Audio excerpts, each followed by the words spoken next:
ജർമ്മനിയിലെ മെയിൻസ് രൂപതയുടെ സഹായമെത്രാനായി മലയാളി വൈദികനെ നിയമിച്ച് ലിയോ 14 പാപ്പ. കർമ്മലീത്ത സഭാംഗമായ ഫാദർ ജോഷി ജോർജ് പൊട്ടയ്ക്കൽ ഒക്കാമിനെയാണ് മെയിൻസ് രൂപതയുടെ സഹായമെത്രാനായി നിയമിച്ചത്. 2025 നവംബർ 26 ബുധനാഴ്ച വത്തിക്കാനിലും ജർമ്മനിയിലെ മെയിൻസ് രൂപതയിലും ഒരേ സമയം ഈ പ്രഖ്യാപനം നടന്നു. 1977 ഏപ്രിൽ 30 കേരളത്തിലെ മീങ്കുന്നത്താണ് വൈദികൻ ജനിച്ചത്. 1992 കർമ്മലീത്ത സെമിനാരിയിൽ ചേർന്നു.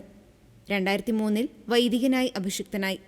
തൃശൂരിലെ കപ്പൂച്ചിൻ ഇൻസ്റ്റിറ്റ്യൂട്ടിൽ തത്വശാസ്ത്രവും ബാംഗ്ലൂരുവിലെ ധർമാരാം വിദ്യാക്ഷേത്രത്തിൽ ദൈവശാസ്ത്രവും പൂർത്തിയാക്കി.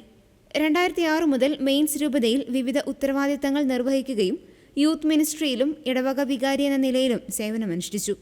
2022 നവംബർ 1 മുതൽ ബിഷപ്പിന്റെ കാര്യാലയത്തിൽ പേഴ്സണൽ അഡ്മിനിസ്ട്രേറ്ററായും 2024 മുതൽ പ്രീസ്റ്റ് സെമിനാരിയിലെ ഫോർമേഷൻ പ്രീഫെക്റ്റായും സേവനം ചെയ്തു വരികയായിരുന്നു പുതിയ നിയമനം.